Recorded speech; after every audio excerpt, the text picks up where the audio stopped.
A ver, semana número 8, temas que vamos a tratar: electromagnetismo, oscilaciones y ondas. ¿Listo? La primera parte corresponde a inducción electromagnética, la segunda parte corresponde al movimiento armónico simple y la última parte corresponde a las ondas, ¿no? Que está relacionada también con el sonido. Así que, comencemos. A ver, la primera parte, inducción electromagnética. Para poder entender el tema de inducción electromagnética y cómo se generan las corrientes eléctricas y todo eso, primero debemos definir lo que es el flujo magnético. ¿Listo? ¿Qué es el flujo magnético? Es una cantidad física escalar que nos indica el número de líneas de inducción magnética que pasan a través de una superficie. ¿Listo? Entonces, por ejemplo, ahí observarás una superficie generada por una espira, ¿listo? Por donde va a pasar un campo magnético, va a atravesar un campo magnético, pero este campo magnético lo atraviesa de manera inclinada, por lo tanto se va a generar cierto ángulo de inclinación respecto a la normal. Entonces, observarás que ese campo magnético, este campo magnético B, formará un ángulo θ con la recta o segmento o vector normal generado sobre la superficie. Entonces, conociendo este ángulo, conociendo el campo magnético y conociendo el área, nosotros podemos calcular el flujo magnético.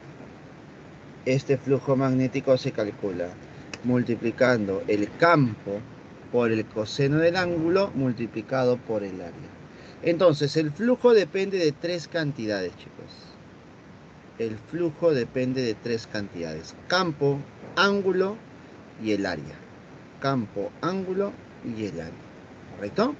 Ahora, no te olvides que el campo se mide en Tesla, el área en metros cuadrados, de tal manera que nos quedaría que el flujo es igual a Tesla metro cuadrado, que es igual a los Webers. Pero no solamente me importa el flujo que se genera, chicos. A mí me va a importar el cambio, la variación de este flujo. ¿Cómo cambia este flujo magnético? ¿Listo? Pero antes de ello vamos a ver unas pequeñas observaciones respecto al flujo. Primera observación: si el campo magnético tiene la dirección de la normal, es decir, la normal y el campo van en la misma dirección. Si ambos van en la misma dirección, podemos decir que el ángulo que forman esos dos es un ángulo igual a cero, ¿cierto? Es un ángulo igual a cero. Si el ángulo vale cero, dime, ¿el coseno de cero cuánto es?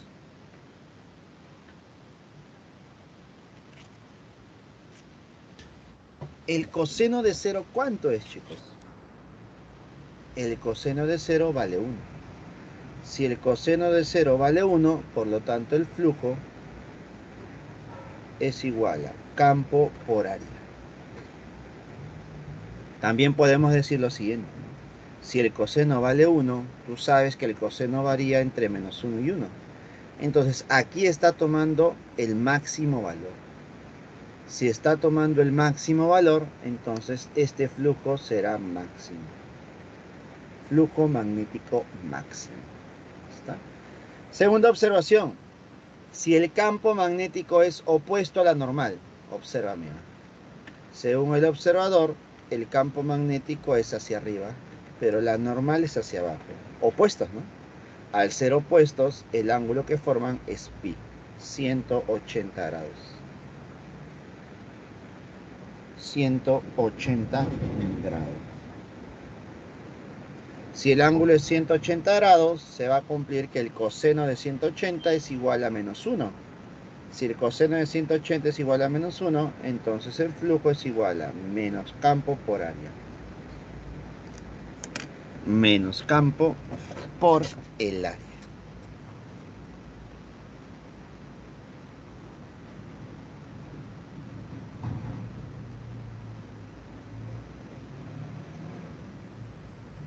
¿Listo? Y tercer caso: si el campo es perpendicular a la normal. Observa por aquí. Aquí el campo es perpendicular a la normal. Si son perpendiculares, el ángulo que se forma es pi medios. Pi medios es 90 grados. Coseno de 90, coseno de 90 es 0. Si coseno de 90 es 0, el flujo magnético, ¿cuánto debe ser? Debe ser 0. El flujo magnético es 0. No se genera flujo.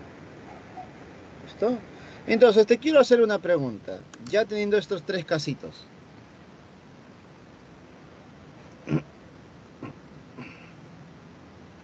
Ya teniendo estos tres casos, chicos. Dime, ¿para qué ángulo el flujo magnético es mínimo?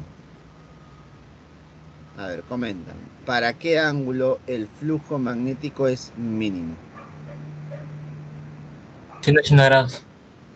Para 180 grados. ¿Los demás concuerdan con eso? Para un ángulo de 180 grados, ¿el flujo magnético será mínimo? Tal vez lo dicen por el signo negativo, pero no es así, chicos. El flujo magnético mínimo no es para un ángulo de 180 grados, sino para 90 grados. ¿Por qué? Porque con este valor, con este ángulo, no hay flujo. No existe, pues. Profe, ¿pero qué significa entonces este flujo negativo? El negativo solamente nos está indicando la dirección del campo. Si te das cuenta, en el primer caso, para el observador, el campo magnético es saliente. Entonces, siempre que un campo magnético sea saliente, el flujo magnético debería salirte positivo. Pero para el segundo caso, el observador nota que el campo magnético está entrando. ¿Sí o no? Está entrando. ¿Listo? Si está entrando, si es entrante, entonces el flujo magnético debe ser negativo. Entonces, ese es el significado del signo. Entonces, en tal caso podría ser llamado también un flujo magnético máximo. Solamente que este flujo magnético máximo ya no es saliente, sino es entrante. Es entrante. ¿Correcto, chicos? ¿Se nota la diferencia? Ahora sí queda claro.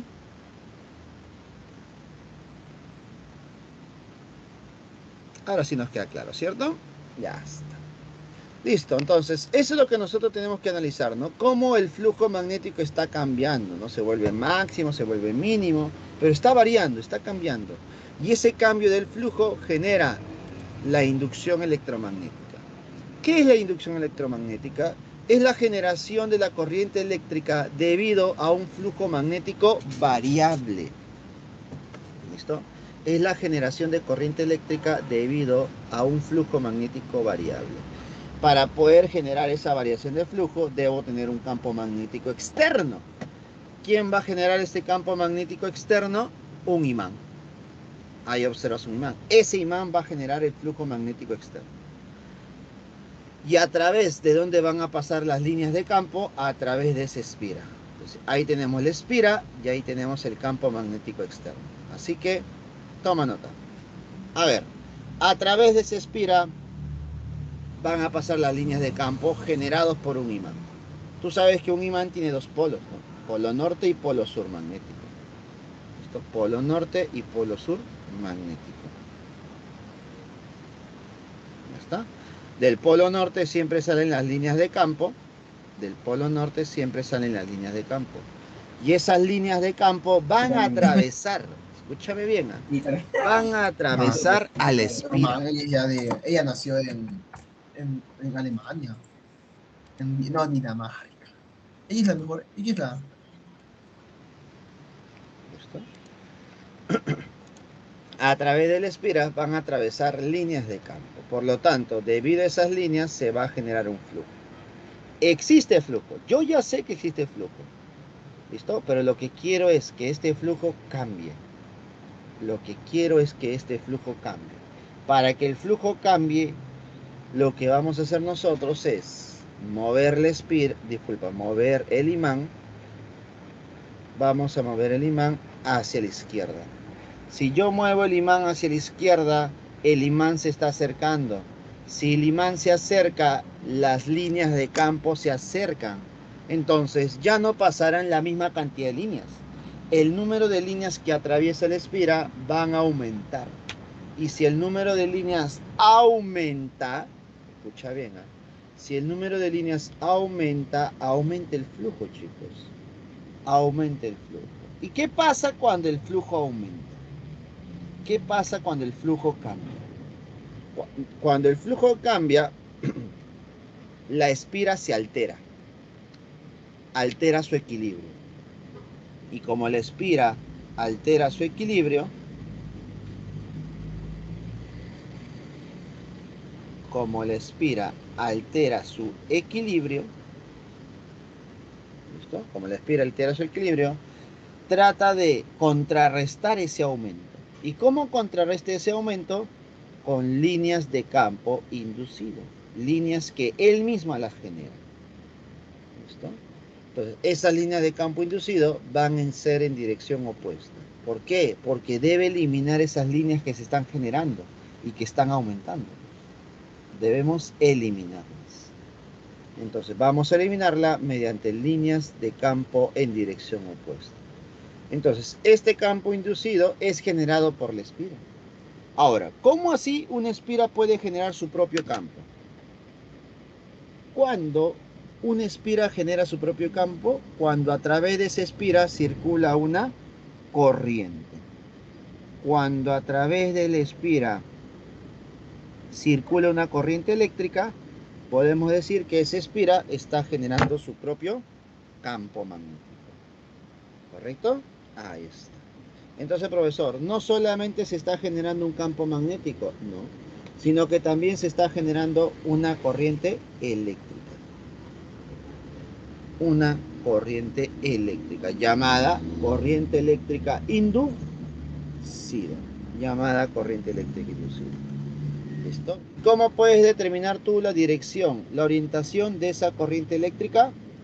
Usando la regla de la mano derecha.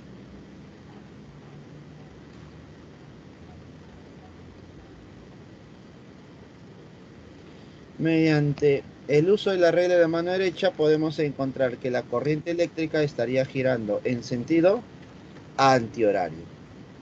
Ahí está. Corriente eléctrica en sentido antihorario.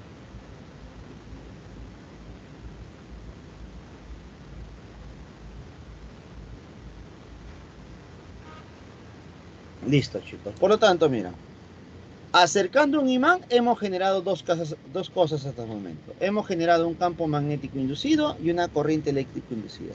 ¿Esa corriente eléctrica se puede aprovechar para poder prender ese foquito que está a la izquierda? Claro que sí. Porque ya estamos generando un circuito donde se está generando una corriente eléctrica. Por lo tanto, este sistema puede ser considerado una fuente de fuerza electromotriz, una fuente de energía eléctrica. Si es una fuente de energía eléctrica, entonces para nosotros esto es una FEN inducida. Entonces hemos generado una FEN inducida solamente acercando un nodo. ¿Listo? Ahora, ¿qué pasaría si en vez de acercar nosotros lo alejamos? A ver, observa.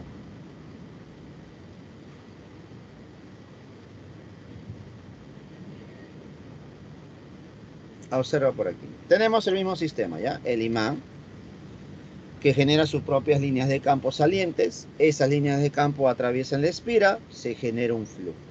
Pero yo quiero que este flujo cambie. A ver, ¿cómo va a cambiar? ¿Listo? ¿Cómo va a cambiar? Alejando el imán. Si yo alejo el imán, es decir, lo muevo hacia la derecha, se está alejando de la espira. Si se aleja de la espira, el número de líneas disminuye. Si el número de líneas disminuye, por lo tanto, ¿qué va a pasar con la espira? Se va a alterar. Al alterarse la espira, ¿qué va a ocurrir? La espira va a generar sus propias líneas de campo para poder compensar lo que está perdiendo. Por lo tanto, la espira genera sus propias líneas de campo en la misma dirección. En la misma dirección del campo magnético externo. Y de esa manera compensa lo que está perdiendo. De esa manera va a compensar lo que está perdiendo.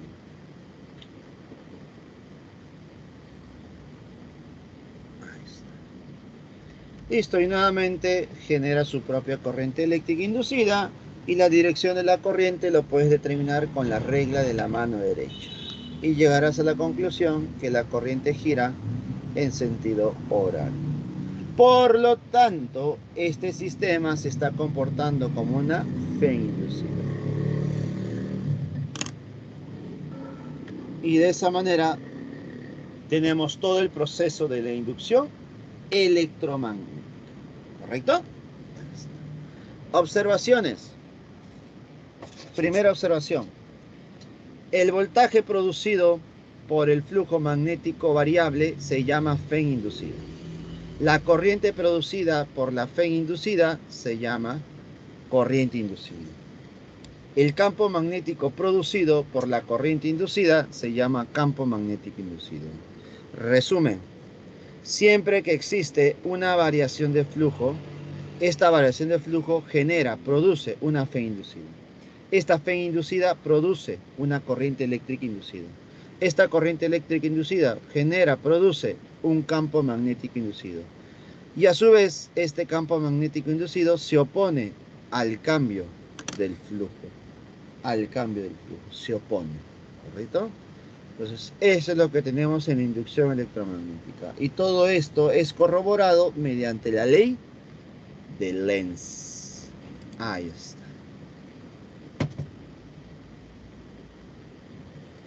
¿Qué nos dice la ley de Lenz? Una fe inducida genera una corriente eléctrica cuyo campo magnético se opone al cambio del flujo magnético que lo produjo. Tenemos dos situaciones para analizar, como hemos visto hace un momento, ¿no? Si el flujo magnético aumenta es cuando el imán se acerca y el flujo magnético disminuye es cuando el imán se aleja. ¿Qué pasa cuando un cuerpo se acerca? Se debe generar una repulsión. ¿Y qué pasa cuando el campo magnético o el imán se aleja? Se debe generar una atracción. ¿Listo? Y eso se traduce en la dirección de los campos. Cuando existe una repulsión, los dos campos deben estar en sentidos opuestos.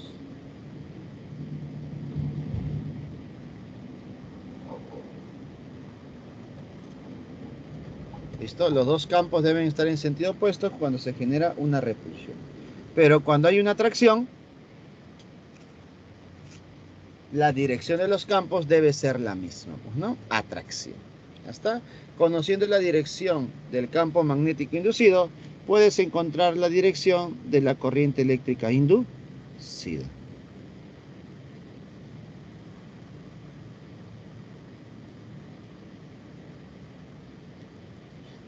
Listo. ¿Listo? Ahora, si nosotros quisiéramos cuantizar los valores, tendríamos que usar la ley de Faraday. ¿Y qué me dice la ley de Faraday? Que el flujo magnético variable produce una fe. Esta fe inducida es igual a el negativo del cambio del flujo magnético por intervalo de tiempo, es decir, entre el intervalo de tiempo. ¿Listo? Entonces, esta fe inducida es igual al negativo de la variación de flujo entre la variación de tiempo.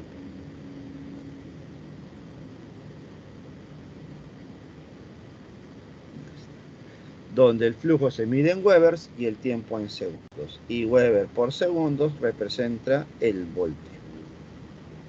Observaciones. ¿Qué pasaría si tuviéramos una bobina, no? Una bobina es un conjunto de espiras. ¿Cierto? Una bobina es un conjunto de n espiras, por ejemplo.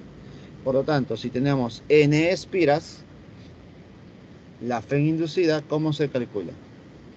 Como el negativo del número de espiras por la variación de flujo sobre la variación de tiempo. Entonces, a mayor número de espiras, mayor será la fe inducida. A mayor número de espiras, mayor será la fe inducida.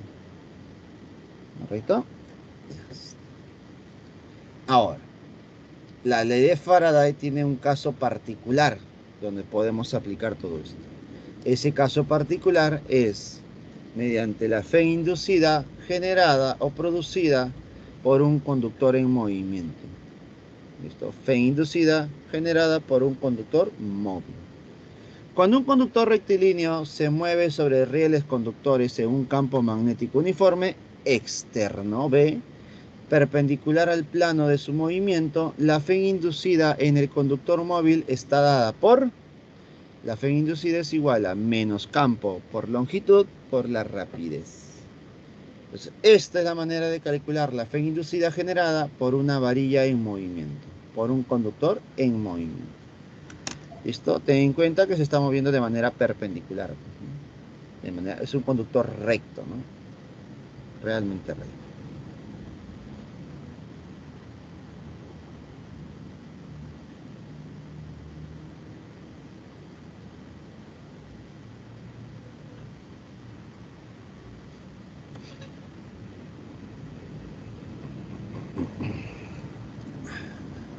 Y por último, la aplicación de la inducción electromagnética se genera en los transformadores. ¿Qué es un transformador?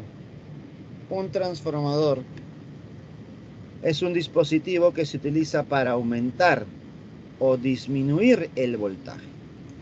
Consiste de un núcleo de hierro en el cual hay dos bobinas. ¿Listo? La llamada primaria y secundaria. Bobina primaria y bobina secundaria.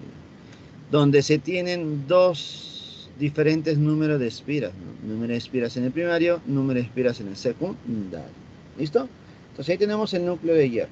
Entonces el lado derecho tenemos el primario y el lado izquierdo tenemos el secundario. No te olvides que el primario es la entrada, es la que se conecta a la fuente, al tomacorriente. ¿Listo? Y el secundario es la salida. Es el que tú conectas al equipo electrodoméstico, ¿no? Que puede ser un celular, una laptop, puede ser un equipo de sonido, no lo sé. Pero es la que se conecta a un aparato eléctrico o electrónico, ¿correcto? ¿Y qué se va a cumplir, chicos? ¿Cómo este transformador puede generar un cambio del voltaje? Un cambio del potencial. ¿Listo? Ese cambio de voltaje se hace mediante el número de espiras. ¿Listo? El número de espiras en el primario y el número de espiras en el secundario, al ser distintos, va a generar un cambio. Y se va a cumplir que el voltaje en el primario es proporcional al número de espiras en el primario.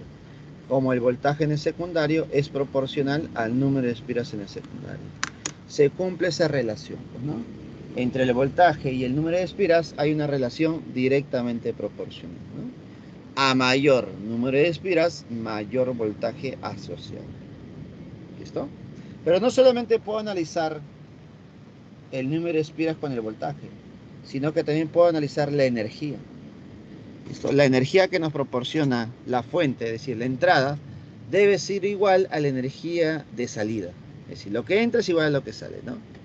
¿Eso qué significa? Significa que la potencia eléctrica de entrada, potencia eléctrica en el primario, debe ser igual a la potencia eléctrica en el secundario, que es la salida. ¿Y cómo se calculan las potencias, profesor? Corriente por el voltaje. Es igual a corriente en el secundario por el voltaje en el secundario. ¿Listo? Entonces, esto se va a cumplir. Los voltajes deben ser iguales. Los voltajes deben ser iguales. Ahí está.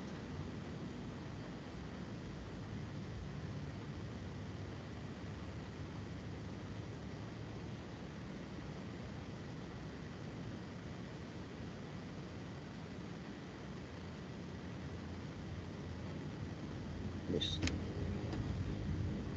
¿Alguna consulta, chicos, sobre lo que estamos viendo en este momento? Coméntame, por favor. Profesor, ¿pero qué son las espiras? ¿Las espiras? ¿Qué son las espiras? Acá Sí. son las espiras. Las espiras son alambres enrollados nada más. ¿Solamente son eso, alambres enrollados? ¿Cómo? ¿Solamente son alambres enrollados o hay una definición más específica? No, es un alambre, un cable enrollado. ¿Y los Este es imanes? cobre, pues. Alambre de cobre enrollado en este núcleo de hierro nada más. No había ni un caso especial en la cuestión de las espiras, ¿no? ¿En qué? En la cuestión de las espiras. No había En ni un la caso especial. posición. La No cuestión, o solamente sea, tiene que del estar material, enrollado. pues, ¿Cómo, el cómo? material, el material que puede ser hecho, no hay ningún caso especial en relación Ah, con no, ello, con pues eso. obviamente si estamos hablando de corrientes, el material tiene que ser un material conductor nada más. No puede ser un material aislante, por ejemplo, porque no circularía la corriente eléctrica. Eso ya obviamente lo hemos hablado en temas anteriores, ¿no? Los materiales deben ser conductores. Hay materiales conductores y no conductores. Si yo estoy hablando de corriente eléctrica, lo ideal es que sea un material conductor. Por eso es un alambre metálico. Lo más probable es que sea de cobre porque es un buen conductor de la electricidad y es barato, pues, ¿no? Ya, profesor, Oye, profesor, gracias. gracias. ¿Está? Y eso puede ser fundamental, por ejemplo, ¿dónde está aquí? Acá, por ejemplo. Cuando hemos hablado acá de inducción electromagnética, si nosotros estamos generando una corriente eléctrica que fluye a través de ese alambre, yo te pregunto, por lógica, por criterio, para que pueda circular una corriente, el material de esa espira, ¿de qué debe estar hecho? ¿De un metal? ¿Qué tipo de material debe ser? ¿Metal? ¿Cobre, por Un ejemplo? metal, un conductor, ¿cierto? Ya. Entonces, si en un problema te dicen, la espira está hecho de cerámico, dime, ¿fluirá corriente eléctrica? No. No, No. Ya está, ahí te das cuenta. ¿Listo? Y eso ya vino en una pregunta de examen de admisión. Profesor, verá, esa es la espía, ¿cierto? La que está cerca de foco. ¿Cómo? La espía es la que está cerca de foco, ¿cierto? Claro, la espira es la que prende el foco. Ah, ya fui, profesor, gracias. ahora hay algo que usted nos recomendaría que tuviéramos especial cuidado en este tema. La parte teórica. Estos temas en un examen de admisión suelen preguntarlo mucho de manera teórica. Ya ha venido antes y ha matado gente, se podría decir, pues, ¿no? Por ejemplo, muchos simplemente se quedan con la parte directa, ¿no? Así como que lo que me dice el profesor es lo único que se cumple. Y no es así. Hay cosas que tú puedes complementar con tu propio criterio relacionando temas, como lo que hemos dicho ahorita, ¿no?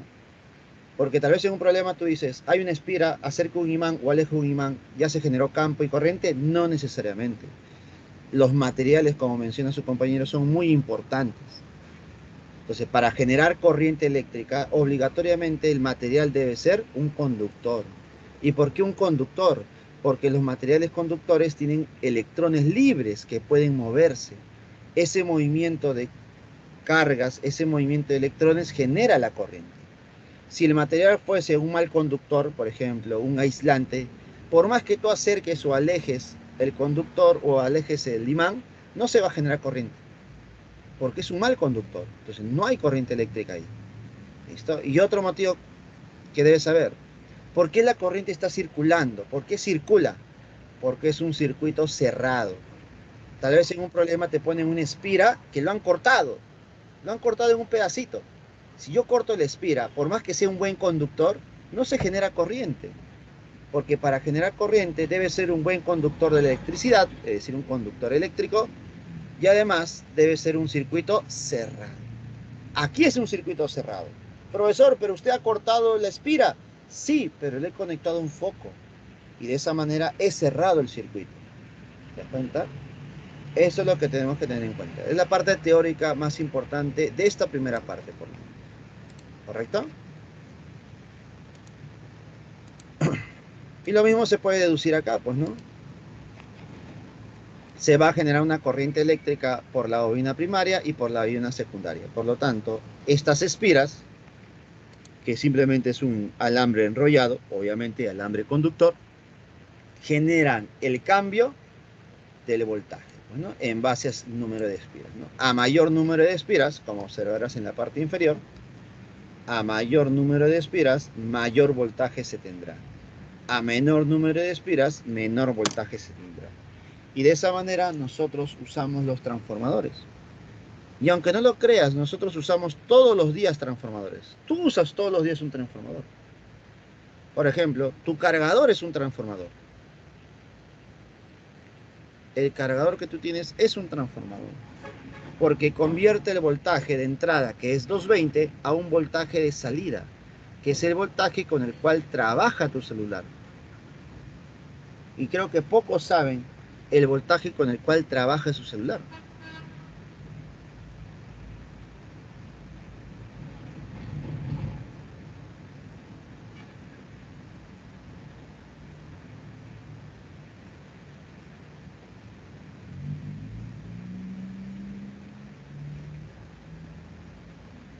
¿Listo? Así que tengan en cuenta eso, ¿ya?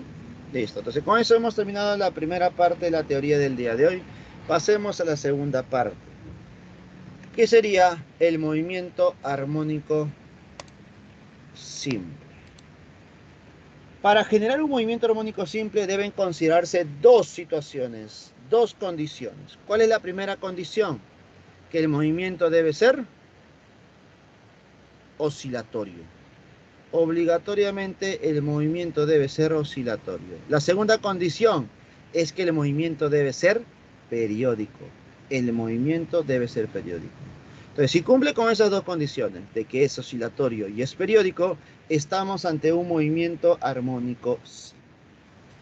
¿Cuáles son los dos sistemas que vamos a ver nosotros que puedan cumplir con estas condiciones? El primer sistema es el sistema bloque unido a un resorte. Y el segundo sistema es el péndulo simple. Péndulo simple, ¿correcto? Así que comencemos. Primer sistema, bloque unido a un resorte. Elementos de este sistema. Primer elemento viene a ser la oscilación. ¿Qué es la oscilación o vibración? Viene a ser el movimiento de ida y vuelta, que se produce cuando un sistema se aleja de la posición de equilibrio. El movimiento armónico simple está determinado por la fuerza resultante menos K por X, que sería una fuerza elástica, pues no. Entonces, nos damos cuenta que cuando tenemos un bloque unido a un resorte, si nosotros jalamos el bloque, el resorte se deforma, y debido a esa deformación se genera una fuerza elástica. Y debido a esa fuerza elástica se va a generar o iniciar el movimiento oscilatorio. ¿Listo? Este movimiento oscilatorio es un movimiento de ida y de vuelta, ¿no? Movimiento de ida y de vuelta. Ahí está. Entonces, esa es una oscilación, movimiento de ida y de vuelta. Segundo elemento, el periodo. ¿Qué es el periodo? El periodo es el intervalo de tiempo en que cualquier punto del sistema realiza una oscilación. Ese es el periodo. El tiempo que demora un cuerpo en dar una vuelta. El tiempo que demora el cuerpo en dar toda una oscilación de ida y de vuelta. ¿Qué es la frecuencia? La frecuencia es el número de oscilaciones realizadas en un intervalo de tiempo. Entonces, el número de oscilaciones por unidad de tiempo. Y si yo analizo solamente una sola oscilación, para una sola oscilación, ¿listo? El tiempo que demora se llama periodo. ¿Listo? Por eso la frecuencia es la inversa del periodo y el periodo es la inversa de la frecuencia. No te olvides que la frecuencia se mide en hertz, que es segundos a la menos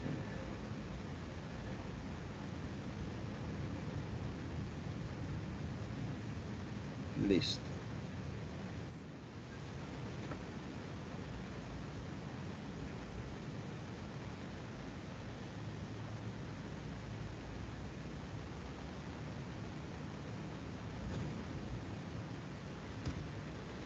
Siguientes elementos. Elemento número 3. Elongación. ¿Qué es la elongación? Es el desplazamiento de cualquier punto del sistema respecto a la posición de equilibrio. Por ejemplo, el desplazamiento X del centro de masa del bloque respecto a X igual a 0. Cuando el cuerpo está en la posición X, por ejemplo, por acá, ahí está, la posición X, la elongación, ¿qué cosa representa? Representa el desplazamiento desde la posición de equilibrio, que es la posición central, hasta la posición donde me encuentro. ¿Listo? Eso viene a ser la elongación, el desplazamiento del cuerpo, ¿no?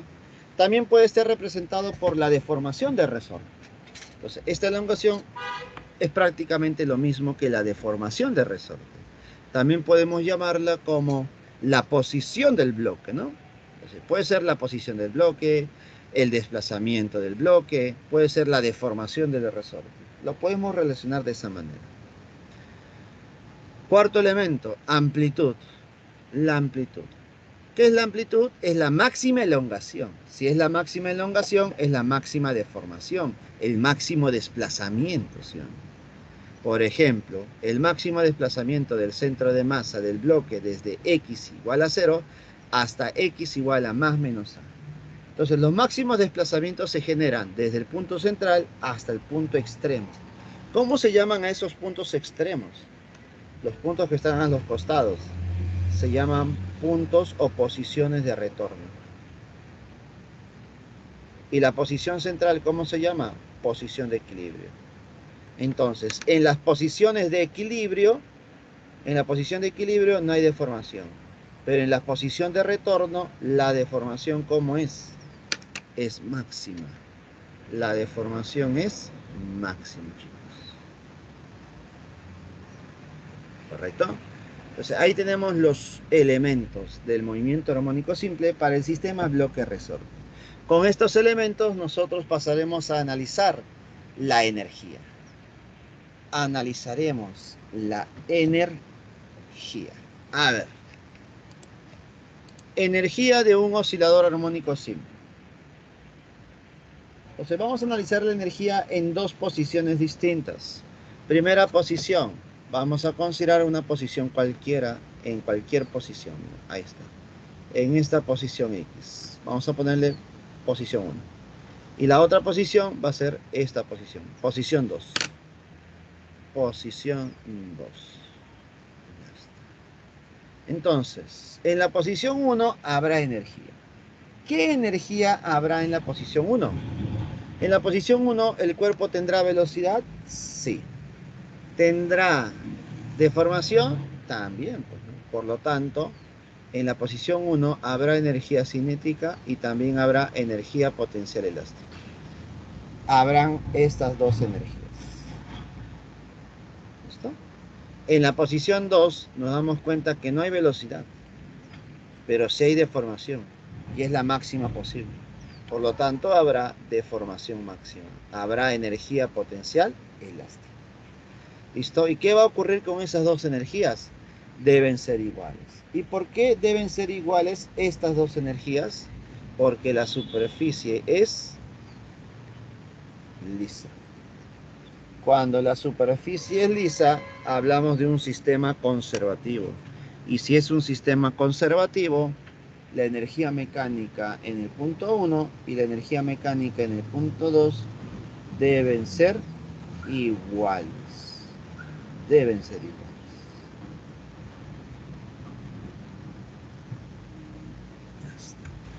Y da lo mismo si tú calculas la energía en 1 o en 2. Esa energía que tú has encontrado, ya sea en 1 o en 2, corresponde a la energía del sistema.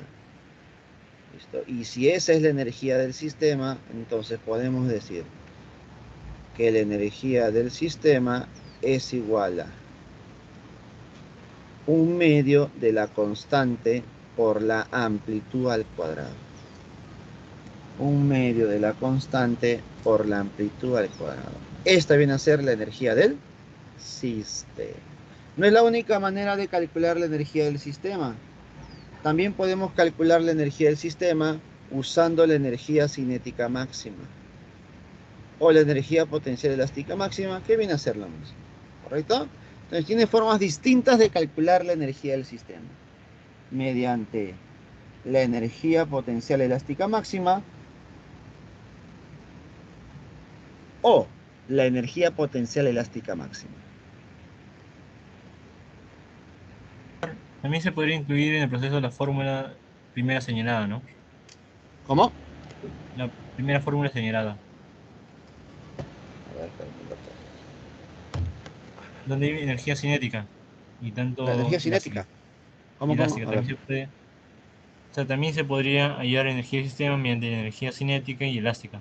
Claro, Ambos. claro. Sí, también. Así podemos calcularlo en cualquier punto, ¿no? Obviamente nos conviene a nosotros tener menos elementos. Y esos están en las posiciones de retorno, pues, ¿no? Donde están los valores máximos, pues, ¿no? Y en la posición de equilibrio. Pero también se puede calcular en la posición 1, que puede ser cualquier posición. Solamente que tendrías que sumar la cinética y la elástica que se tiene en ese lugar. Ahora, ¿qué es lo más importante de esta energía? Lo importante es que a través de la energía nosotros podemos calcular la velocidad. Porque justo lo que menciona tu compañero es que podemos usar la energía en cualquier punto, sí.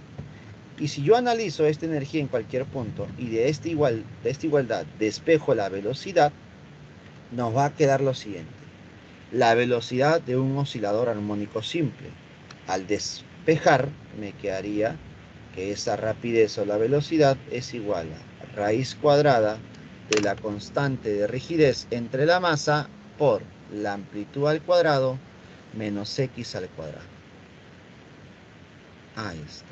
Entonces, esta es la velocidad en cualquier punto, en cualquier lugar, en cualquier puntito. ¿Correcto? El signo que se tiene adelante simplemente representaría la dirección, chicos. Recuerda que el cuerpo, el bloque, puede moverse hacia la derecha o hacia la izquierda en toda su oscilación. Entonces, será positivo cuando se mueve a la derecha. Será negativo cuando se mueva hacia la izquierda. Así de sencillo. ¿Listo? Y con esta formulita de velocidad nosotros podemos calcular la velocidad en cualquier punto. Y obviamente vamos a calcular en los dos puntos más representativos. ¿Cuáles son esos dos puntos? La posición de equilibrio y la posición de retorno. En la posición de equilibrio, x vale 0. Si tú reemplazas x igual a 0, en esa fórmula, ¿qué nos quedaría? Que el resultado será máximo. Es decir, la velocidad es máxima en la posición de equilibrio, con un valor de raíz de k sobre m por la amplitud. ¿Listo? Ahora, en las posiciones de retorno, x es igual a más menos a, ¿no? La posición de retorno de la derecha y la posición de retorno de la izquierda. ¿Listo?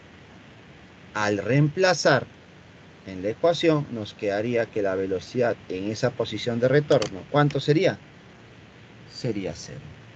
Entonces tenemos acá nueva información, ¿no? Cuando el bloque unido a un resorte se mueve, tendremos una velocidad máxima en la posición de equilibrio y una velocidad igual a 0 en las posiciones de retorno. Esto respecto a la velocidad. ¿Listo? Y esto lo hemos obtenido a partir de la energía. A partir de la energía. Ahora, también podemos analizar la aceleración. ¿Pero de dónde sale la aceleración? ¿Saldrá de la energía?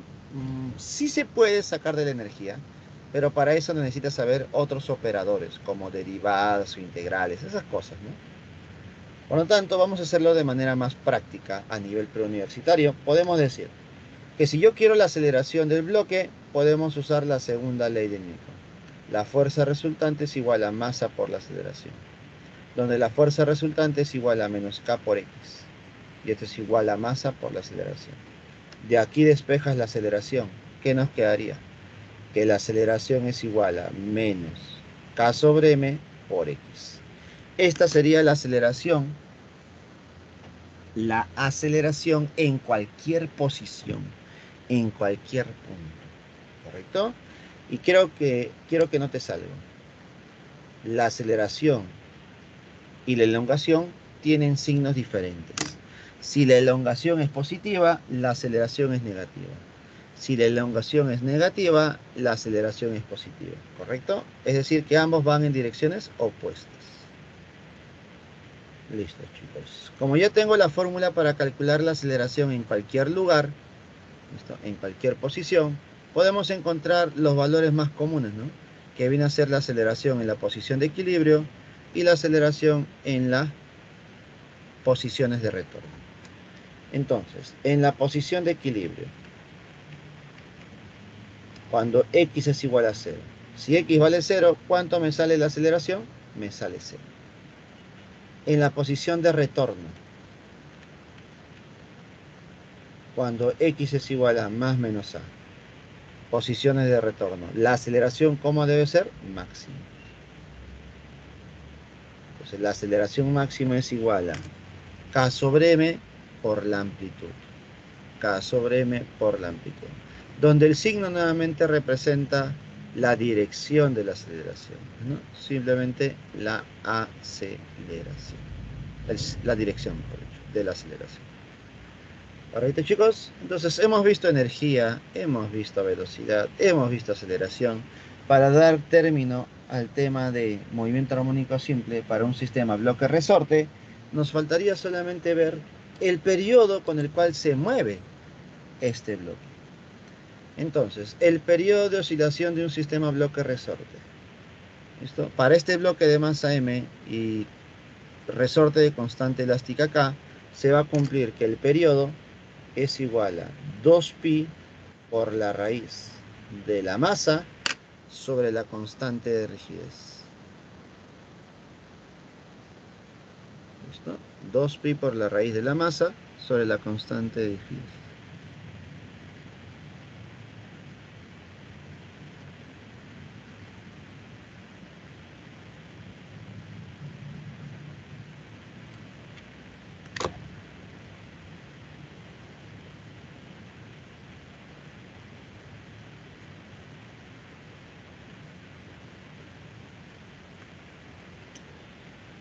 ¿Listo? Ahora, como ya tengo el periodo, también puedo calcular la frecuencia, ¿sí?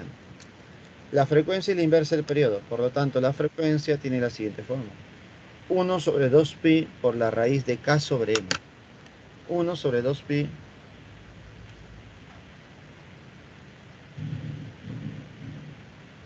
sobre 2pi por la raíz de K sobre M.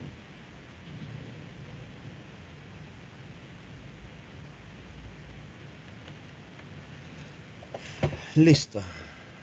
Una vez definida ya la frecuencia natural, podemos agregar un concepto adicional, chicos, que muchas veces preguntan en los exámenes. Y es un término muy usado. Y es la frecuencia angular. ¿A qué es igual la frecuencia angular? A 2pi por la frecuencia natural. Entonces, si tú reemplazas la frecuencia natural que está arriba, que es 1 sobre 2pi por la raíz de K sobre M, nos quedaría que la frecuencia angular es igual a raíz de K sobre M. Raíz de K sobre M. ¿Correcto? Ahora, ¿por qué es importante esta frecuencia angular? ¿Y por qué se toma muchas veces en los exámenes? Porque mediante esta frecuencia angular nosotros podemos calcular la velocidad máxima, como la frecuencia angular por la amplitud, o la aceleración máxima, como la frecuencia angular al cuadrado por la amplitud. ¿Te das cuenta? Por lo tanto, es muy importante la frecuencia angular. ¿Alguna consulta, chicos? Coméntenme, por favor.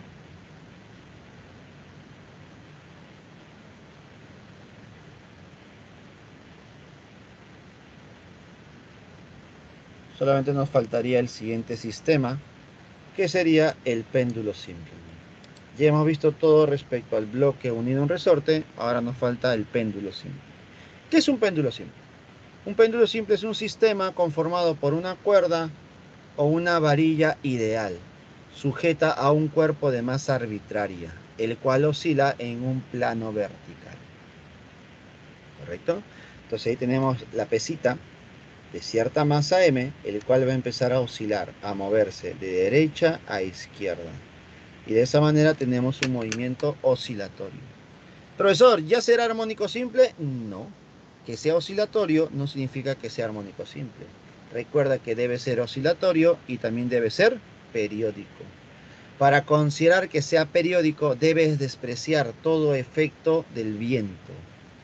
¿Listo? Y además, debes considerar que el ángulo formado es un ángulo pequeño.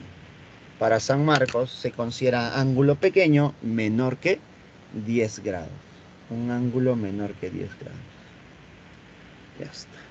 Por lo tanto, tenemos un péndulo simple con movimiento armónico simple, donde su periodo es igual a 2pi por la raíz de la longitud sobre la gravedad. Y eso es lo más importante para un péndulo simple, chicos. ¿Listo? Su periodo. Su periodo. Ya está. Y con eso hemos terminado la segunda parte de la teoría del día de hoy. Ahora vamos a la tercera.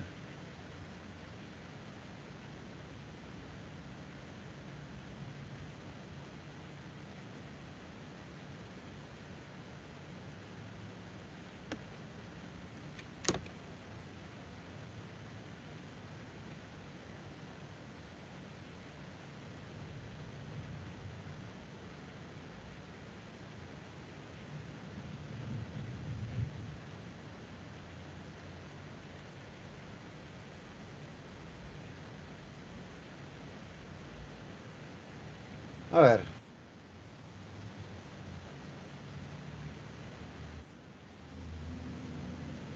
La última parte, chicos. Ondas. Ondas.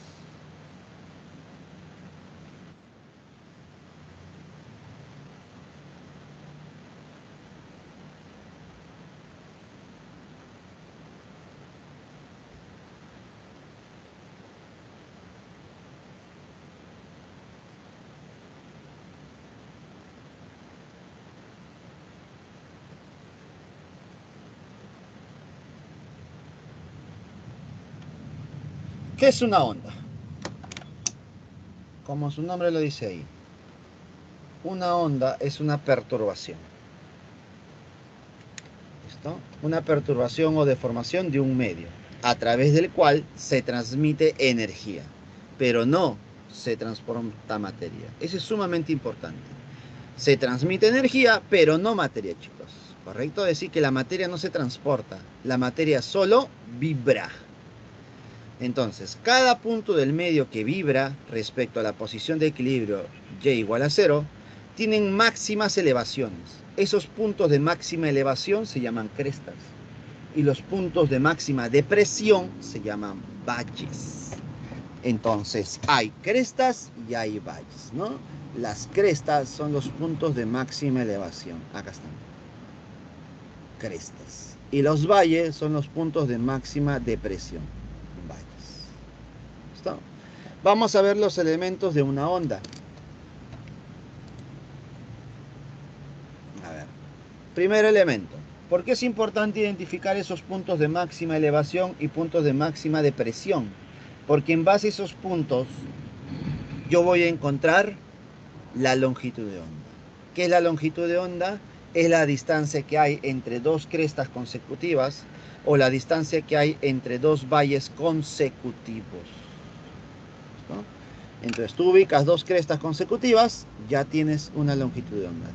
Ubicas dos valles consecutivos, ya tienes una longitud de onda. ¿Perfecto? Entonces la longitud de onda es sumamente importante.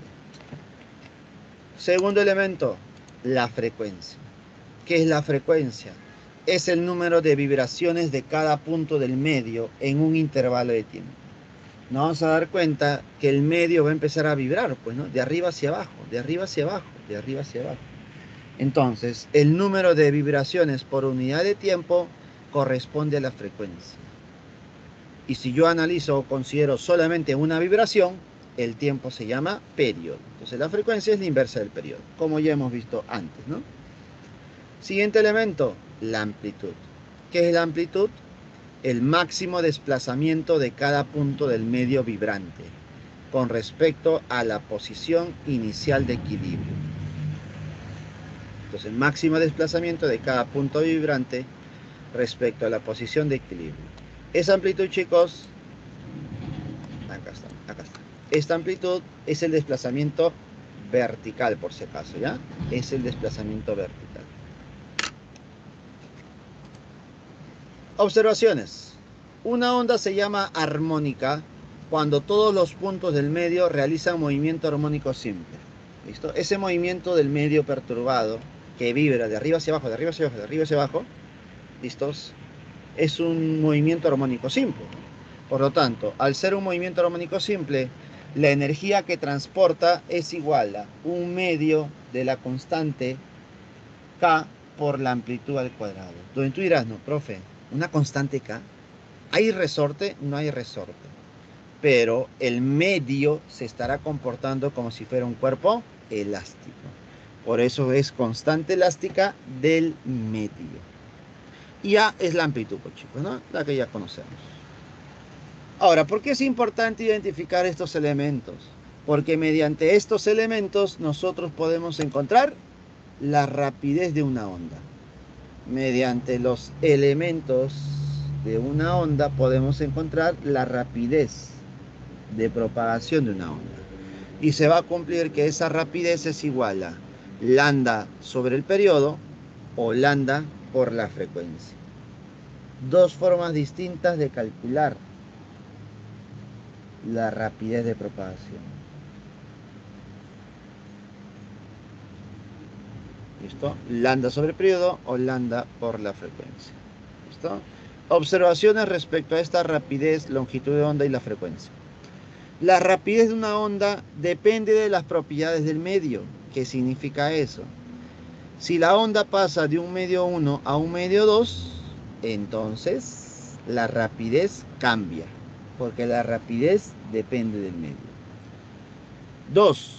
La longitud de onda depende de las propiedades del medio. Entonces, si la onda pasa de un medio 1 a un medio 2, la longitud de onda también cambia. También va a cambiar. ¿Listo? Porque la longitud de onda depende del medio. 3. La frecuencia de una onda no depende de las propiedades del medio. ¿Qué significa eso?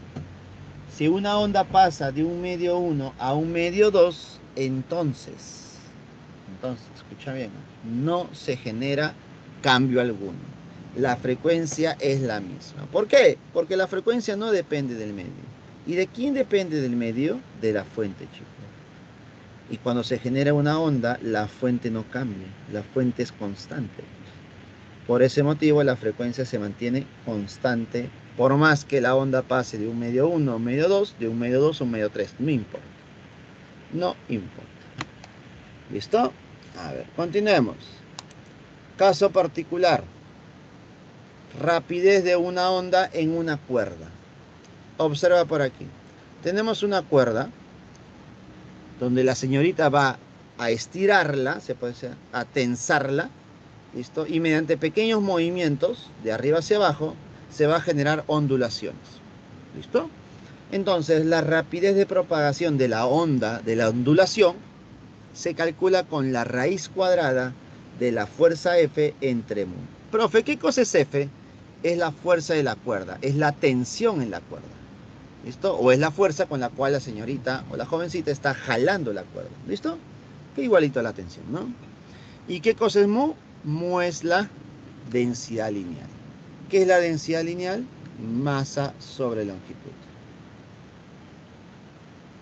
Ahí está. Por lo tanto, la rapidez de propagación de una onda para una cuerda es igual a raíz cuadrada de la fuerza entre la densidad lineal. Ahí está. Continuemos a ver. Ya hemos visto casos particulares, ahora veamos otro caso particular, que viene a ser el sonido. Ondas sonoras, chicos. Ondas sonoras. Ondas sonoras o sonido. El sonido es producido por vibraciones de objetos materiales, ya sea sólidos, líquidos o gaseosos, que se describe mediante una onda longitudinal. ¿Listo? En condiciones normales, las frecuencias de la fuente vibrante y de la onda sonora coinciden. Por ejemplo, si nosotros hacemos vibrar una cuerda de guitarra, la cuerda de guitarra va a vibrar, ¿cierto? Y la frecuencia de la vibración de esa cuerda será la misma que la frecuencia de la onda sonora. ¿Listo? Tendrán la misma frecuencia. Ahora, para que este sonido generado se pueda escuchar por una persona, ¿listo? El sonido debe tener frecuencias en un rango de 20 Hz a 20.000 Hz. Entonces, la frecuencia que nosotros podemos escuchar está en un rango de 20 a 20.000 Hz. De 20 a 20.000. Si el sonido está en un rango menor, es decir, menor que 20, no se llama sonido nada más, se llama infrasonido. Y si la frecuencia fuese mayor que 20.000, se llama ultrasonido. ¿Correcto? Entonces, eso es lo que se va a cumplir, chicos. La frecuencia audible por el ser humano está entre los valores de 20 a 20.000.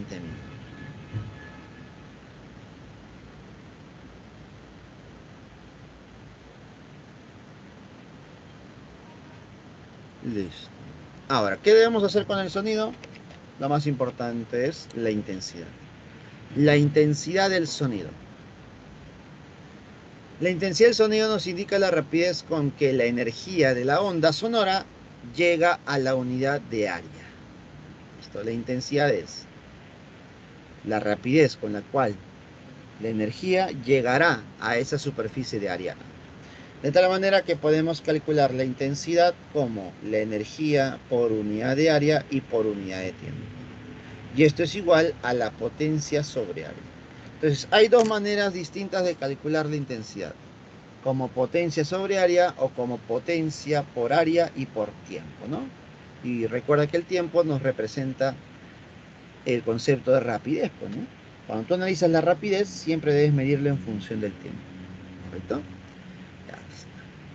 Ahora, nosotros cuando hablemos sonido a este nivel preuniversitario, más que todo en San Marcos, se usan fuentes de sonido o fuentes sonoras puntuales, chicos. Fuentes sonoras puntuales. Por ejemplo, aquí, imaginamos que este parlantito es una fuente sonora puntual. Entonces, esta fuente sonora puntual, ¿listo?, emite sonido en todas las direcciones. Entonces, ese sonido emitido en todas las direcciones genera un área de propagación igual a una esfera. Entonces, el área de propagación es una esfera sonora. ¿Listo? Esa esfera sonora, ¿listo?, es por donde se transmite el sonido. Por lo tanto, debo calcular el área.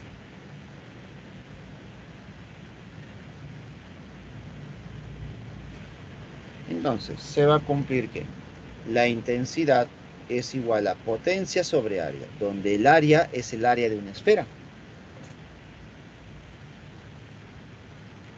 ¿Cómo se calcula el área de una esfera? Como 4pi por distancia o radio al cuadrado. Listo. Ahí está. Pero hay un inconveniente aquí. Cuando tú calcules la intensidad tendría estos valores: 10 a la menos 6, 10 a la menos 8, 10 a la menos 10. Estos valores son muy pequeños.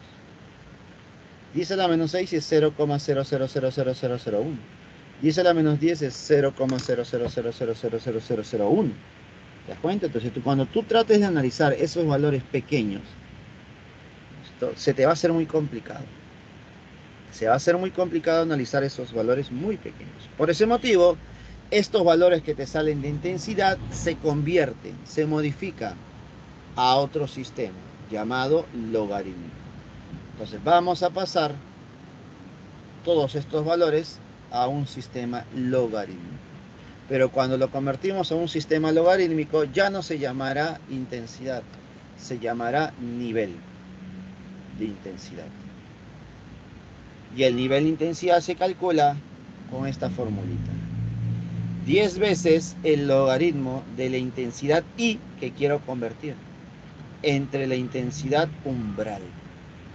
¿Está? Entonces, el nivel de intensidad es igual a 10 veces el logaritmo de la intensidad I entre la intensidad umbral, donde la intensidad umbral es 10 a la menos 12. ¿Y qué representa ese 10 a la menos 12? ¿Qué representa la intensidad umbral? Representa la mínima intensidad auditible, mínima intensidad que tú puedes escuchar. Si hay una mínima intensidad que nosotros podemos escuchar, también habrá una intensidad máxima, ¿sí? Esa intensidad máxima se llama umbral del dolor. Ese umbral del dolor vale 1. Es la máxima intensidad audible por el ser humano. ¿Listo? Entonces, para nosotros está permitido escuchar desde un 10 a la menos 12 hasta una intensidad de 1. Este es nuestro rango. ¿Listo? También tendremos el rango para el nivel. Pues, ¿no? El nivel varía de 0 hasta 120. De 0 hasta 120 decibeles. A ver, lo demás ya sería propiedades de función del logaritmo, que obviamente tú lo has visto en el curso de álgebra, ¿ya? Eso ya es complementario, chicos. ¿Alguna consulta, chicos? Si no, para comenzar con los problemas de esta semanita. Coméntame.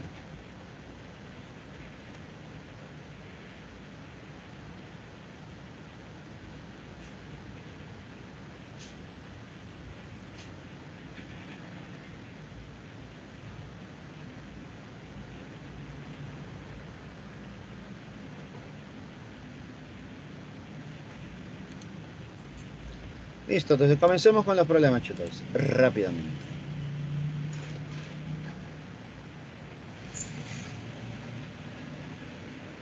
Pregunta número 1. Determina el flujo magnético que atraviesa el anillo circular de 20 centímetros de radio, si la inducción magnética es uniforme. A ver, profe, ¿cómo se calcula el flujo magnético? El flujo magnético es igual a campo por el área por el coseno del ángulo. Tenemos el campo, claro, profe, 4 teslas. Tenemos el área, profe, lo puedo calcular porque me dan el radio. Ah, calcúlalo entonces. El área es igual a pi por radio al cuadrado. Esto es pi por 20 centímetros al cuadrado. Pero recuerda que no debe estar en centímetros, debe estar en metros. Ahí está, entre 100 y ya lo pasé en metros. Al cuadrado. Opera, por favor. Ahí está, un 0 se va. El área me quedaría 2 al cuadrado es 4. ¿4 qué? 4 pi al cuadrado. 4 pi. Entre 10 al cuadrado es 100. Ahí está. Ya tengo el área. 4 pi sobre 100. ¿Listo? Ahora, nos faltaría identificar el ángulo.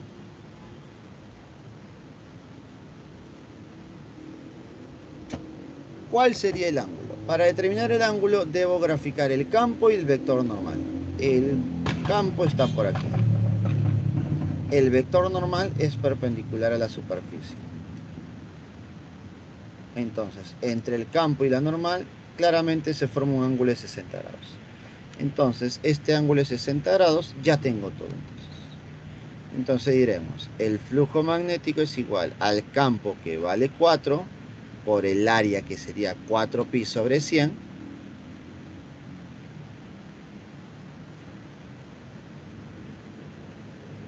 por el coseno de 60. ¿Cuánto vale el coseno de 60? 1/2. Operando. Mitad 1, mitad 2. 2 por 4 es 100. Disculpa, 2 por 4 es 8. 8 pi sobre 100. Pero ese 100 puede subir como 10 a la menos 2. ¿Esto en qué unidades? En Webers.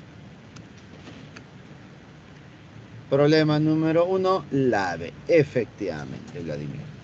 La clave 1 es barquito. Esto, identificar bien los datos es fundamental, chicos. Algunos se confunden con el ángulo. Ten cuidado. El ángulo que tú debes reemplazar es el que se forma con el vector normal. Vamos, pregunta número 2. Teoría. Con respecto al concepto de la inducción electromagnética, indique la verdad o falsedad de las siguientes proposiciones. Primera proposición. ¿El flujo magnético variable produce una FEM? 2. ¿La FEM inducida genera una corriente eléctrica? 3. ¿La FEM inducida en un solenoide dependerá del número de espiras? Entonces creo que esto se resume a lo siguiente, ¿no? En la ley de Lenz, ¿qué se cumplía?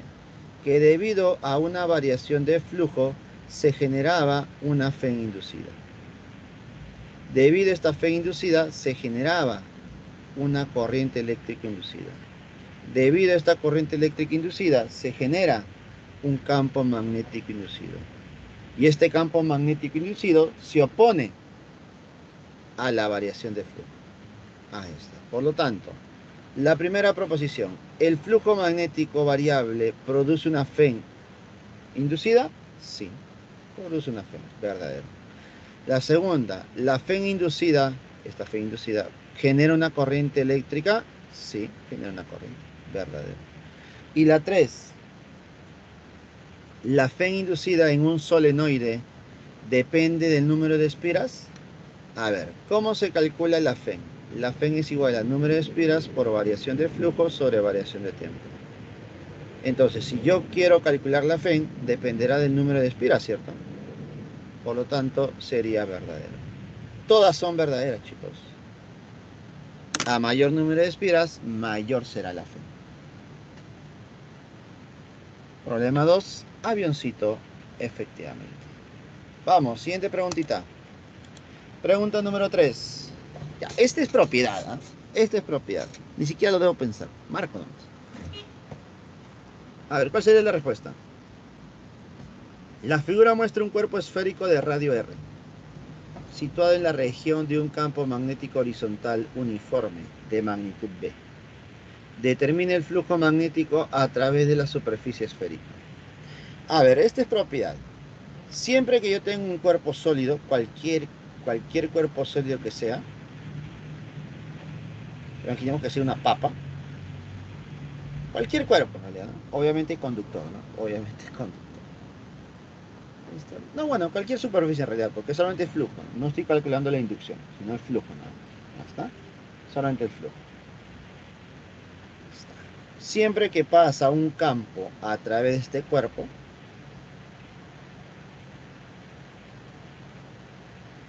¿qué se va a cumplir? Que el flujo total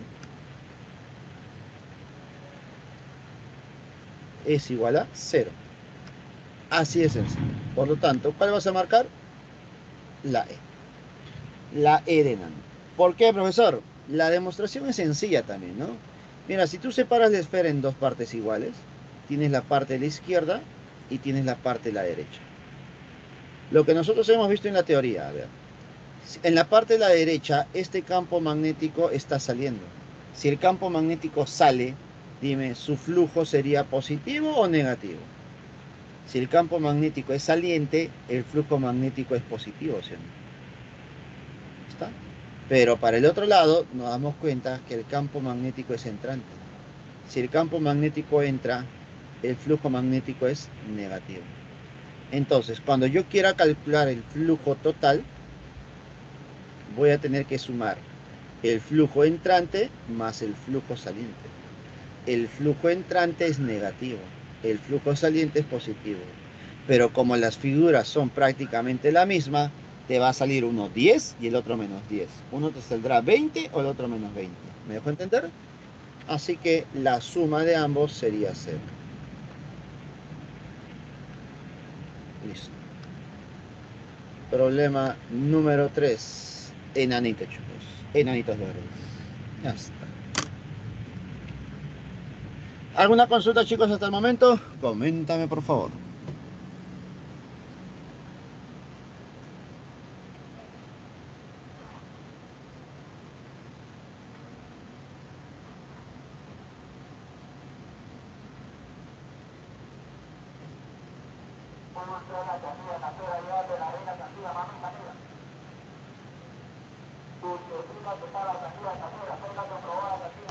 Todo claro, excelente. Vamos para la 4.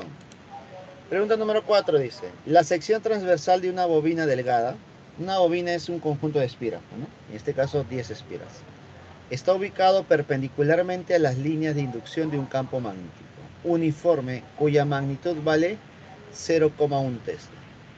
Si el área transversal de la bobina es de 10 centímetros cuadrados y el campo magnético a través de la bobina es nulo, en el instante de 1 milisegundo, mira, dicen al inicio vale 0,1 el campo, pero luego de pasar un tiempo de 1 milisegundo, el campo cambia. Determine la fuerza electromotriz inducida en la bobina. A ver, creo que hay dos casos, ¿no? Al inicio y al final. Al inicio es cuando el tiempo es 0. Pues, al inicio tenemos una espira, tenemos un campo magnético que lo atraviesa de manera perpendicular, con un valor de 0,1. Pero luego de un intervalo de tiempo, para un t igual a 1 milisegundo, ¿qué está pasando? Tenemos la espira, tenemos el campo también, pero el campo ahora será nulo. Observa, nulo, 0.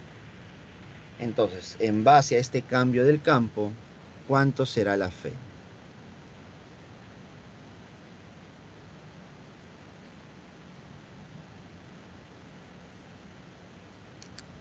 ¿Listo? Por lo tanto, se va a cumplir que la Fe inducida es igual a número de espiras por variación de flujo sobre variación de tiempo.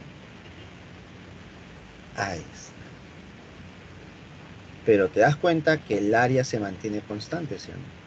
Si el área se mantiene constante, ¿cómo nos quedaría la Fe? Mira, anótalo por favor. Número de espiras por el área por la variación de campo sobre variación de tiempo. ¿Listo? Esta es la fórmula que tú tendrías que usar cuando solamente cambia el campo. ¿Listo? ¿Qué es lo que ocurre en este problema? Entonces la FEN sería, número de espiras, 10 espiras. El área es 10 centímetros, pero al cuadrado. Entonces sería 10 por 10 a la menos 4. Por variación de campo. Dime, de un campo de 0,1 a un campo de 0, ¿en cuánto está cambiando? Está cambiando en 0,1, ¿no? Ahí está. Entre el tiempo transcurrido de 0 a 1 milisegundo, en 1 por 10 a la menos 3, ¿no? Milisegundos. Listo. Operando todo esto, ¿cuánto me saldría? Me saldría 1. Un buen. Problema número 4, la clave es la D.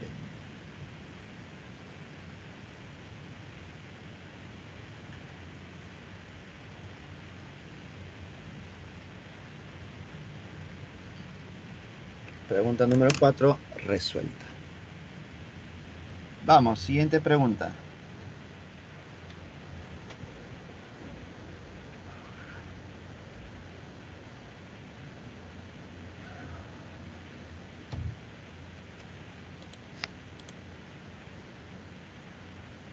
Pregunta número 5. Una varilla metálica de resistencia despreciable de 1,6 metros se desliza sobre rieles metálicos dentro de un campo homogéneo de 20 Tesla. Aquí hay un error. Debes corregir. No debe ser 20 Tesla. Debe ser solamente 2. Con 2 Teslas sale. ¿Listo? Entonces, tengo un campo homogéneo de 2 Teslas. Con una rapidez constante de 9 metros por segundo se mueve la varilla. Determine la intensidad de la corriente a través del resistor de 12 ohms. A ver, para calcular la corriente eléctrica debo recordar la ley de Ohm. ¿Qué me dice la ley de Ohm? Que la diferencia de potencial es igual a I por R. Corriente que me piden por las resistencias que me dan de dato, ¿no? Que es 12. ¿Está? Donde esta diferencia de potencial corresponde a la fe inducida, chicos. Entonces, si yo quiero calcular la corriente, debo saber la fe inducida. Entonces, la fe inducida para una varilla en movimiento, es igual a campo, longitud por la rapidez. ¿Listo? Este campo es 2, la longitud es 1,6 y la rapidez es 9. ¿Cuánto me sale entonces la fe inducida? Me saldría 28,8 volts.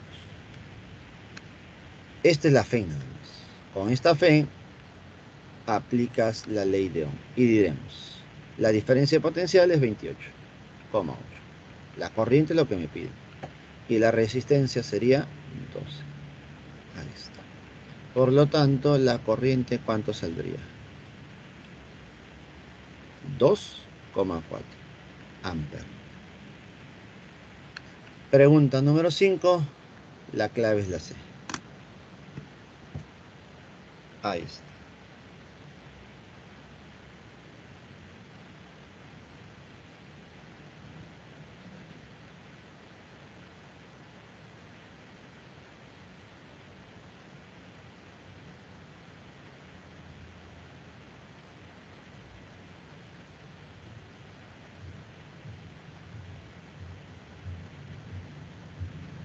Vamos, siguiente pregunta.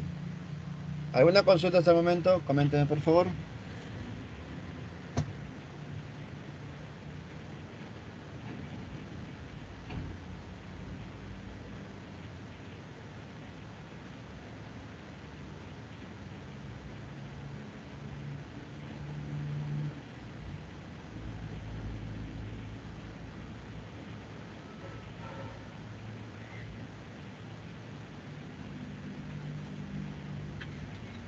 Todo bien.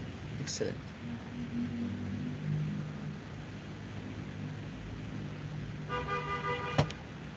Listo. Vamos. Pregunta número 6 entonces.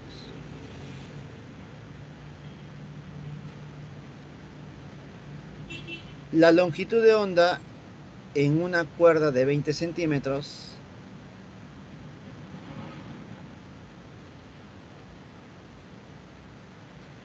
Ah, no. La longitud de onda en una cuerda es de 20 centímetros. Ahora sí, es de 20 centímetros. Si la rapidez de la onda es de 1 metro por segundo, determine su frecuencia. Creo que la pregunta es directa, ¿no?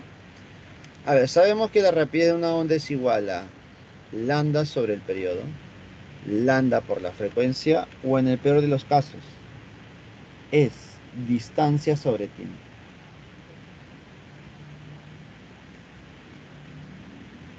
Es distancia sobre tiempo, ¿correcto? A mí me están pidiendo la frecuencia, profe. La frecuencia está por acá. Y de dato me dan la velocidad. Ahí está. Por lo tanto, tendríamos que la velocidad que vale 1 es igual a la longitud de onda, que es 20 centímetros. ¡Ey, un momentito! Debes pasarlo a metros entre 100. Por la frecuencia que me están pidiendo. De aquí tú sácale un cerito, sácale mitad, mitad 5. ¿Y qué me quedaría? Que la frecuencia es igual a 5. 5G, 5 Hz. 5 Hz. Pregunta número 6. La respuesta es la D. Pregunta sencilla, ¿no? No estaba complicada, ¿no?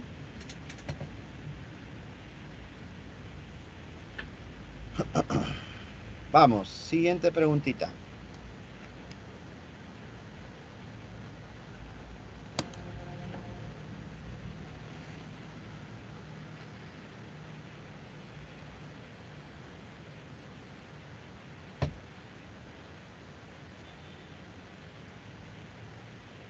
A ver. Un momentito, chicos. Voy a traer un poco de agua para refrescar la garganta. Un momentito.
Listo, chicos, regresamos. Pregunta número 7. Dice lo siguiente.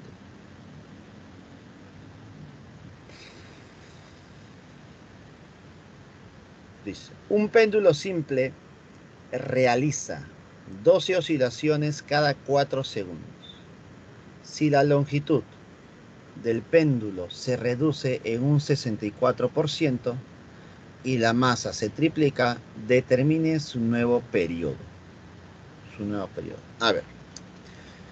Entonces me están hablando de dos casos, ¿no? Caso 1 y caso 2. Vamos a graficarlos. Caso 1, caso 2. Listo. En el caso 1 tengo un péndulo de cierta masa y la longitud es L. En el segundo caso, ¿qué ha pasado con la masa? Se ha triplicado. ¿Y qué ha pasado con la longitud? Se reduce en un 64%.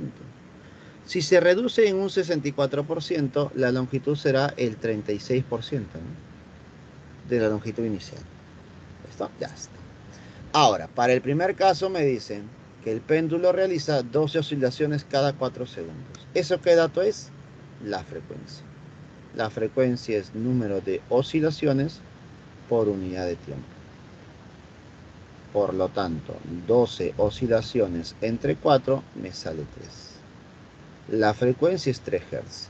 Si la frecuencia es 3 Hz, ¿cuánto sería? ¿Cuánto sería el periodo? El periodo es la inversa, ¿no? Y si es la inversa, sería 1/3. Pero ¿cómo se calcula el periodo para un péndulo simple? Como 2pi por la raíz de su longitud, que es L, entre la gravedad. Entonces, esto es lo que se va a cumplir para el péndulo 1. Para el péndulo 1, esto se está cumpliendo. ¿Correcto?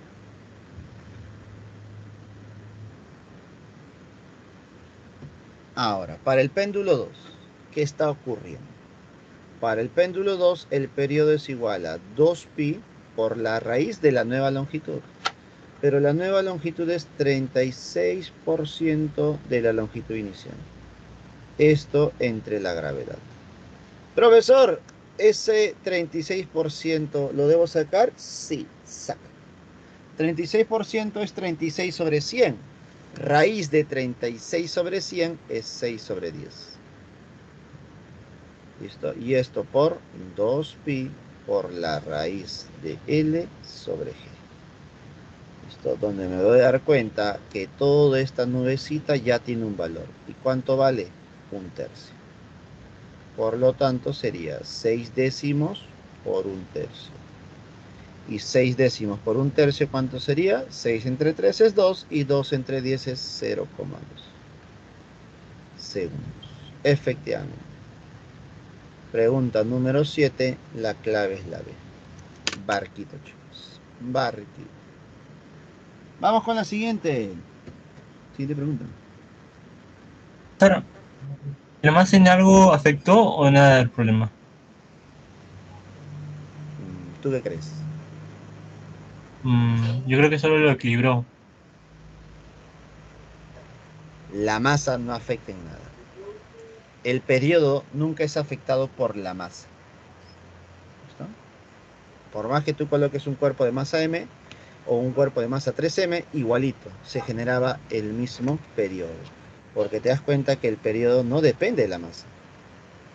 Depende de la longitud y la gravedad nada más. Que la masa ha sido un distractor nada más. ¿Correcto? Claro, gracias. Profesor, y si en vez de masa fuera peso, tampoco cambiaría nada, ¿cierto? No, tampoco cambia. Recuerda que la masa genera el peso. No cambia. Ah, ok, profesor. No depende, chicos. ¿Tú sabes por qué no depende? Porque nosotros hablamos de cuerpos pequeños. De cuerpos muy pequeños. Entonces, cuando son cuerpos muy pequeños, se concentra el peso justo en el mismo lugar. En cambio, si hubiera sido un cuerpo grande, por ejemplo, te hubieran dicho una esfera de cierto radio, ahí sí sería otra cosa. ¿Por qué? Porque este radio, desde el centro hacia el punto extremo de la esfera, estaría cumpliendo como si fuera una cuerda más grande, porque el peso en una esfera se concentra en el centro. ¿Listo? Entonces ahí ya se analizaría de otra manera, pero ya no estaríamos a nivel preuniversitario, por ejemplo. ¿Correcto? Para nosotros simplemente son cuerpos puntuales para este tema. ¿Correcto? Así que este es un cuerpo de masa M y este es un cuerpo de 3M. No interviene en el periodo. Y eso te das cuenta porque el periodo depende solamente de la longitud y la gravedad. ¿Correcto? Simplemente se ha usado la masa como un distractor por ahí, ¿no? Que a veces lo logra, ¿no? A veces se logra eso. Vamos, pregunta número 8. La pregunta 8 es parecida a la 7, ¿eh? Dice lo siguiente. Un sistema bloque resorte oscila con movimiento armónico simple con un periodo de 4 segundos. Si pierde la mitad de su masa, determine el nuevo periodo. Pero ahora es un sistema de bloque resorte, ¿eh? Entonces vamos a poner caso 1, caso 2. En un sistema bloque resorte, dime, ¿el periodo depende de la masa? Si yo tengo un sistema bloque resorte, donde la constante elástica de resorte es K y la masa es M, dime, ¿dependerá el periodo de la masa? A ver, recordemos. El periodo 1 es igual a 2pi por la raíz de la masa sobre la constante. Aquí el periodo sí depende de la masa. ¿Te das cuenta? En cambio, en un péndulo no depende de la masa. Según el problema, esto vale 4 segundos. Listo. Ahora, para el segundo caso, la constante elástica no cambia porque no se ha cambiado de resorte. Pero la masa del cuerpo ha cambiado. Ahora sería m medios. Por lo tanto, ¿qué habrá pasado con el periodo? El periodo es igual a 2pi por la raíz de la nueva masa, que es m medios. Si es m medios, y esto todavía multiplicado por la constante abajo. Ese 2 que está bajito debe salir, ¿sí o no? Y al salir saldría como 1 sobre raíz de 2. Por 2pi por la raíz de la masa sobre la constante. Por lo tanto, todo esto que está en una nubecita, ¿cuánto vale? Vale 4. Me quedaría entonces 4 sobre raíz de 2. 4 sobre raíz de 2. ¿Qué debo hacer? Racionalizar.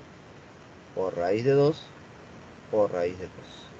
Abajo me quedaría 2. Raíz de 2 por raíz de 2 es 2. 4 entre 2 es 2. 2 raíz de 2 séptimos. Entonces, en este problema, al cambiar la masa, sí ha generado un cambio en el periodo. Porque en un sistema bloque-resorte sí depende el periodo de la masa. Pregunta número 8. La clave es la D. Aquí sí importa, chicos, ¿ya? Tengan en cuenta eso. Vamos, siguiente preguntita. Pregunta número 9. La distancia de un valle y la cresta siguiente en un tren de onda en el agua es de 3 metros. Entonces, la distancia entre una cresta y un valle es de 3 metritos, ¿no? La separación entre ambas, ¿ya? Si cuando el tren de onda pasa por un tronco que flota en el agua y se observa que éste alcanza amplitudes de 20 centímetros con una rapidez máxima de 0,6 pi metros por segundo, determine la rapidez que se propaga el tren de onda. Tal vez en algún momento tú has ido a la playa y has visto mar adentro un poquito siquiera, cómo colocan en algunos lugares, algunas zonas, las famosas boyas, ¿cierto? Las boyas son como pequeños flotadores que te ayudan a delimitar un lugar. En algunas oportunidades zona pesquera, pues, ¿no? Entonces, esas boyas, cuando pasa el agua o las olas de mar, la boya solamente se mueve de arriba hacia abajo, de arriba hacia abajo, de arriba hacia abajo. Está pasando aquí lo mismo, solamente que en vez de una boya, tenemos un tronquito. Así que grafiquemos el tren de onda. El tren de onda sería el siguiente. 1, 2, 3, 4. Ahí está. Listo, donde el tronquito está por acá. Este tronquito genera amplitudes de 20 centímetros. La amplitud es el desplazamiento vertical, ¿no? Máximo desplazamiento vertical. 20 centímetros. Y además tendrá una rapidez máxima. ¿Cómo se calcula la rapidez máxima para ese movimiento vibratorio de arriba hacia abajo? Entonces ponemos por aquí. Para el medio. Para el tronco, ¿no? Para el medio. Para el medio se va a cumplir que la rapidez máxima es igual a frecuencia angular por la amplitud. Esa frecuencia angular es igual a 2pi por la frecuencia. Esto, 2pi por la frecuencia. Y esto por la amplitud. Según el problema, la rapidez máxima es 0,6 pi. Y esto es igual a 2pi por la frecuencia por la amplitud, que vale 20 centímetros. 20 sobre 100. A ver, operando. 0 y 0 se van. Listo. ¿Qué más? Pi se van a ir. ¿Y qué nos quedaría? Que la frecuencia es igual a ¿cuánto? 10 pasa a multiplicar al 6, al 0,6 sería 6. 6 entre 4. Y 6 entre 4 es 3 medios. Déjala ahí, no te preocupes. ¿Por qué lo dejo ahí? Porque ahora ya puedo calcular la rapidez de la onda, ¿no? Para la onda. Para la onda, la rapidez es igual a lambda por la frecuencia. ¿Y cuánto es la longitud de onda? La longitud de onda según el problema, bueno, no me da la longitud de onda. me dice que la distancia que hay entre este valle y esta cresta, esta separación es de 3 metros. Profe, ¿y esto será la longitud de onda? No. La longitud de onda es la distancia entre cresta y cresta. Profe, si acá es otra cresta, dime, entonces la separación con ese valle también será 3 metros. Sí. Entonces, conclusión, la distancia de cresta a cresta sería 6 metros. Entonces, longitud de onda 6 metros. La frecuencia es 3 medios. ¿Cuánto será la rapidez de propagación? Sería 9 metros por segundo.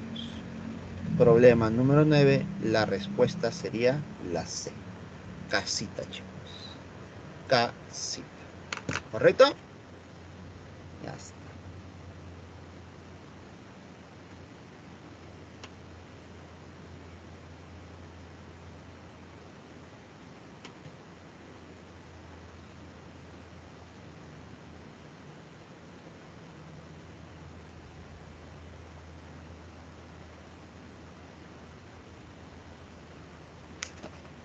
Vamos, última pregunta, chicos. Pregunta número 10. Dice lo siguiente. Un sistema bloque-resorte oscila en un plano vertical con movimiento armónico simple con una frecuencia de 10 Hz. Si la masa del bloque es de 500 gramos, determine la constante elástica del resorte.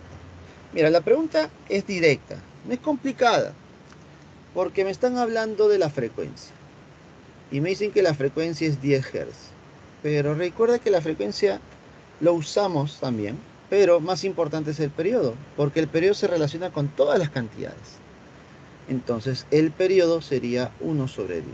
Pero tú sabes que 1 sobre 10 es igual a 10 a la menos 1. Así que este 10 a la menos 1, que es el periodo, debe ser igual a 2pi por la raíz de la masa entre la constante. Y como yo quiero calcular la constante, debo elevar al cuadrado para poder despejar esa constante. Si elevo al cuadrado sería 10 a la menos 2 igual a 4pi cuadrado por la masa entre la constante. Despejando la constante sería 4pi cuadrado por la masa entre 10 a la menos 2. Así que a operar se ha dicho. 4pi cuadrado por la masa. ¿Cuánto es la masa, profe? 500 gramos. En kilogramos, ¿cuánto sería? En kilogramos, ¿cuánto sería? En kilogramos sería 0,5. Entre 10 a la menos 2. Este 4 por 0,5 es 2, ¿no? 2. Y este 10 a la menos 2 subiría como 10 al cuadrado. Por lo tanto, ya no es 2, es 200. 200 pi cuadrado. Unidades, newton por metro. ¿Te das cuenta? Complicado no es. Problema número 10. La respuesta sería la E. Enanitos. Problema número 10 resuelto, chicos. Y con eso hemos llegado al final de esta clase número 8, ¿no? Clase número 8. La siguiente semana haremos la última clase. Semana número 9. Semana número 9, chicos. Así que, ¿alguna consulta? Coménteme, por favor.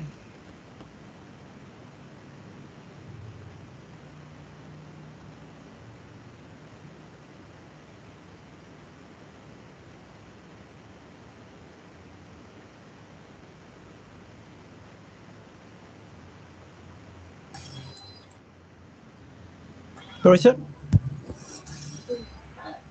Dime. ¿en el sistema bloque-resorte la masa debe ser en gramos o como? ¿O es que hubiera que Kilogramos. Ah, ya. Kilogramos. Ok, Sistema perfecto. internacional. Gracias. Obligatoriamente sistema internacional. Kilogramos. Siempre deben darse cuenta de las unidades, es sumamente importante. Por ejemplo, a veces nos quieren hacer confundir cuando ponen una constante igual a así, mira, ponen 20 newton por centímetros. Y eso está mal, pues.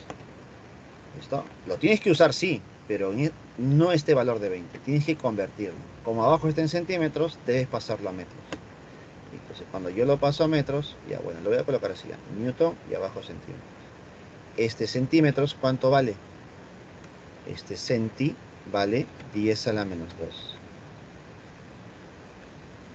Entonces, como es 10 a la menos 2, al subir se volvería 2000 newton por metro. ¿Te das cuenta? Entonces tú tienes que reemplazarlo como 2000. Tengan cuidado con las unidades. Es sumamente importante las unidades en física. Y a veces los profesores tratan de confundirnos con eso, pues, ¿no?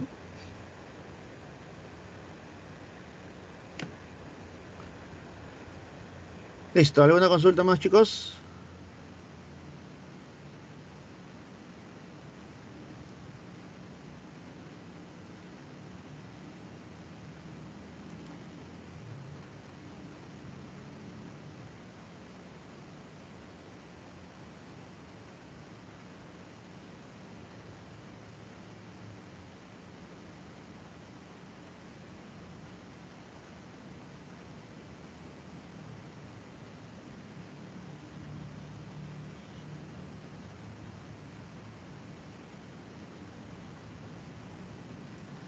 Listo, chicos, entonces eso sería todo por el día de hoy.